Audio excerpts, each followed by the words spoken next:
Bom, primeiramente, bom dia, cumprimento os irmãos com a paz do Senhor. Bom, muito feliz de estar aqui novamente com todos nós, vocês, amém? Bom, hoje nós vamos falar um pouquinho da palavra do Senhor sobre a cura de um leproso, Mateus capítulo 8, tá? Nós vamos ler a cura de um leproso, mas o mais interessante, o mais importante, que a palavra ela quer nos mostrar, que ela quer nos falar, é que, por que Jesus, quando curava uma pessoa, logo após, quando dizia para seguir Jesus, as pessoas diziam, pediam para seguir Jesus, Jesus dizia, não. Por que Jesus fazia isso? Jesus tinha uma ideia. Sabia que Jesus tinha uma ideia, né? Jesus já sabia o que iria acontecer. E hoje nós vamos falar aqui hoje exatamente sobre isso, tá bem? Então, vamos agradecer ao Senhor mais uma vez. Então, Senhor, obrigado por mais uma vez estarmos aqui. Então, agradecemos por mais uma vida que nós estamos fazendo aqui agora. Essa vida de estar gravando com o Senhor, essa vida de estar com o Senhor, essa vida de ter o Senhor como Deus. Obrigado, meu Deus, por mais uma vez e a oportunidade que o Senhor está nos dando. Obrigado pelos irmãos também que estão assistindo e também que em breve vão comentar. Isso eu creio, isso eu sei. E Senhor Deus, muito obrigado. Te agradecemos em nome de Jesus e esteja conosco aqui, Pai. Amém. Amém? Irmãos, então vamos lá. Mateus capítulo 8, tá? Versículo de número 1. Vamos lá, vamos ler. A cura de um leproso. A cura de um leproso, ela diz exatamente assim. Eu espero que o som esteja saindo bom. Eu vou falar da mesma maneira que eu sempre continuei falando, tá? Então fala assim, ora, descendo ele do monte, grandes multidões o seguiram. E eis que um leproso, tendo se aproximado, adorou dizendo, Senhor, se quiseres, pode purificar-me. E Jesus, estendendo a mão, tocou-lhe, dizendo, quero, fica limpo. E imediatamente ele ficou limpo da sua lepra. Disse-lhe então Jesus, olha, não digas a ninguém, mas vai, mostra-te aos sacerdotes e faz a oferta que Moisés ordenou para servir de testemunho ao povo. Amém?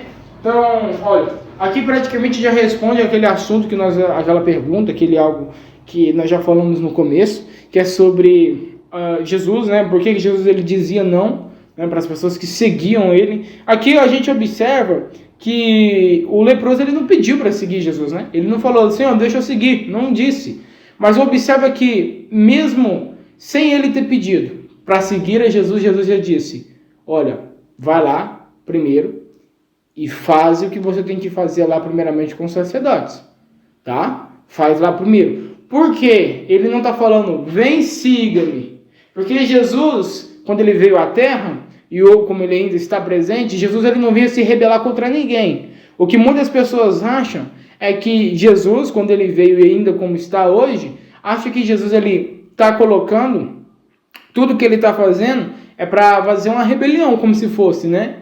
Só para fazer uma rebelião. Ou seja, você que não está certo, eu vou lá e te condeno. Jesus ele está falando aqui para nós aqui agora, que ele não fez isso, tá? Porque Jesus ele é a própria lei, Jesus ele é o próprio Deus, então ele não precisava fazer nada disso. Primeiramente ele não precisava servir, né? Não precisava, mas Jesus veio e serviu. Se formos observar, Jesus Cristo, ele mais serviu do que mandava as pessoas fazerem. Então, Jesus ele não tinha descanso, não tinha, mas Jesus ele sempre fazia a vontade de Deus, fazia a vontade do Pai. E isso é interessante, porque Jesus ele fazia a vontade do Pai como o Pai ordenou. Ele não fazia conforme o ser humano queria, tá? Não fazia, ele fazia conforme a vontade do Pai. Então isso é muito bom, interessante também a gente notar aqui nessa palavra, que Jesus ele manda primeiramente o ex-leproso ir até o sacerdote. Porque era já um costume que já tinha feito, já estava fazendo. O que Jesus ele queria mostrar e queria falar, olha, eu sou a lei, portanto também sou a graça. Mas eu não vim ao mundo somente para falar do meu milagre, não somente para isso, mas eu vim também para ganhar as pessoas. E eu não ganho a pessoa lutando contra ela. Eu ganho a pessoa fazendo o quê? Ganhando ela, com amor. Entendendo o que ela faz, né? Então a gente tem que ter isso, porque as pessoas acham que nós, cristãos, somos aquelas pessoas que julgam muito e não querem fazer parte de nada. A palavra de Deus, ela fala assim para nós, no Salmo 1, que fala, não se senteis à roda dos escarnecedores. Então significa que se eu sei que aquele caminho é mal para mim, o que eu devo fazer dentro da consciência de Deus? Não participar. Agora, se eu quero participar, aí já tem alguma coisa acontecendo, né? Aí já não tem Deus aí, o que está acontecendo? Então, Jesus aqui, ele não se rebelava contra ninguém. Jesus ele veio servir, e ele serviu até mesmo as leis do mundo. As leis que o próprio Deus colocou sobre a terra. Então Jesus ele serviu. E é interessante notarmos que Jesus ele não disse não, né? Porque aqui é como a gente falou, não disse não, mas Jesus disse vai, porque a sua vida vai servir já de testemunho. Então, irmãos, por que Jesus, ele, a maioria das vezes, quando Jesus ele fazia um milagre, e essa pessoa que recebia o milagre, ele dizia, Senhor, posso ir com você? E Jesus dizia, não, fica aqui. Por quê? Porque a vida deles serviria como testemunho. O endemoniado gadareno, após ser expulso todos os demônios dele, ele pede para ir com Jesus, e Jesus diz não. Por que Jesus diz não? Porque a vida dele, as pessoas iam ver que aquele ex-demoniado, ele passava, fazia o maior caos, mas agora ele está pregando a palavra do Senhor, como? E aí é onde a vida dele serviria como testemunho, aonde a vida dele serviria como um espelho para as pessoas quererem se aproximar mais do Senhor e procurar, né? Onde tinha a curiosidade de saber quem era Deus. E a mulher de Samaria exatamente também, Deus disse não, porque a mulher ela pregou do Senhor depois de muito tempo, quando Paulo foi em Gadara e depois de Paulo foi em Samaria, já tinha cristãos por causa de quem? Por causa da mulher que pregou em Samaria e do demoniado gadareno que pregou em Gadara. Então, tudo serve como um exemplo, tudo serve como um testemunho, tá? Então, Jesus, ele hoje, por exemplo, ele não vai falar para mim, saia de onde você está. Só se Deus, claro, falar com Abraão, mas não vai falar, não faça isso, não seja você, vamos dizer assim, conforme os rudimentos do mundo. Não seja você. É claro que eu, sendo cristão, eu tenho que ter a consciência que Deus, ele não vai agradar de muitas coisas que o mundo vai me proporcionar. Mas eu devo fazer aquilo que o Senhor, Deus, vai me mandar. Então é isso que eu tenho que fazer, tá? E aí também a palavra fala para nós sobre, Senhor, se você quiseres, pode me purificar.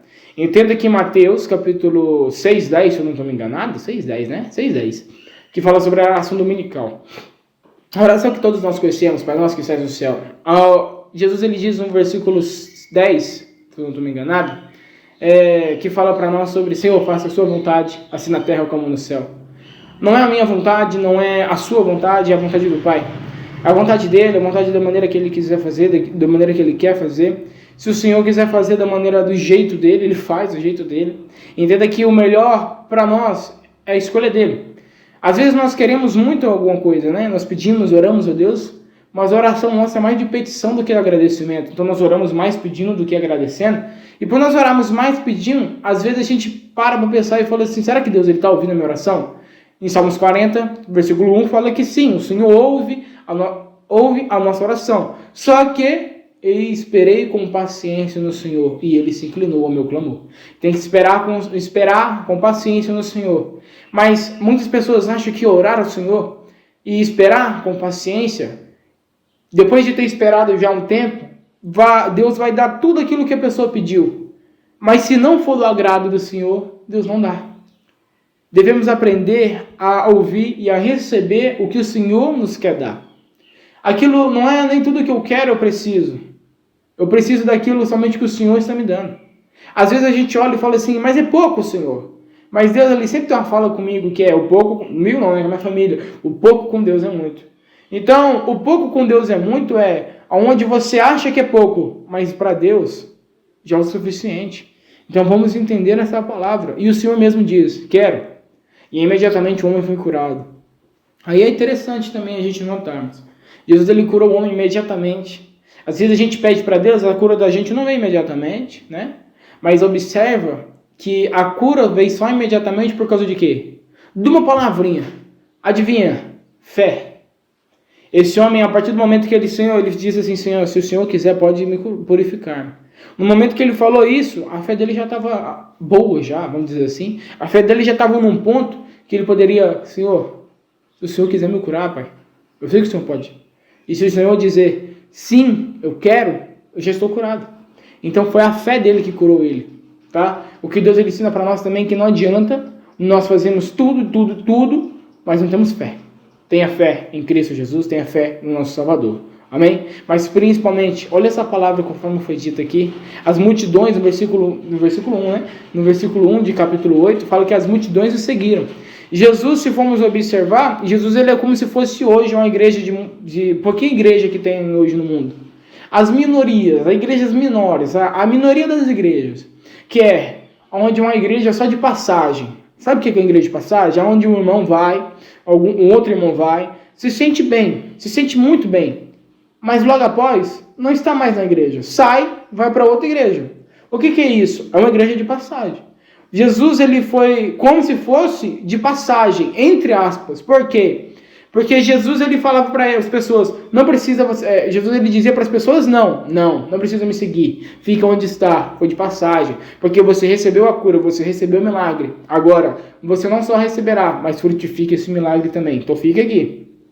O que foi de passagem, foi um milagre. Hoje nós estamos também passando por isso, passagem, que significa que as pessoas estão adorando a Deus mais lá fora do que dentro da igreja. O que significa que agora a nossa vida ela tem que ser totalmente em Cristo. Porque hoje em dia você pregar de panfleto, de folha de papel, não está servindo mais não. Como que você tem que demonstrar a Cristo? Na sua vida. Tá? Na sua vida. Da mesma maneira que o endemoniado gadareno pregou Deus com a sua vida. Então é isso, irmãos. É isso que nós devemos fazer. É isso que você, tanto eu, nós devemos fazer. Agradecer, né? Então, a palavra do Senhor hoje para nós, ela é pequena, mas ela é essa palavra que eu queria trazer para vocês, a cura do leproso, e onde ela nos ensina bastante que, primeiramente, Jesus ele não veio não para mandar em ninguém, mas Jesus veio para servir. E se você quer servir ao Senhor, assim como ele serviu, mas você também quer servir ao Senhor, você primeiramente tem que servir uns aos outros, amar uns aos outros. E não só amar, mas a palavra fala para nós também aqui, agora, nessa palavra, que primeiramente você tem que se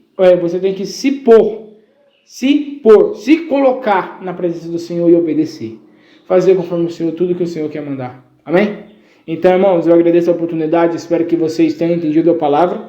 Deus abençoe vocês e entenda que a palavra do Senhor é essa, irmãos. Você, tanto para mim, para todos. Tá bom? Nós estamos aqui para agradecer e engrandecer o nome do Senhor. E, bom, pelo menos da minha parte, eu estou muito feliz. Tá bom? Eu agradeço de verdade.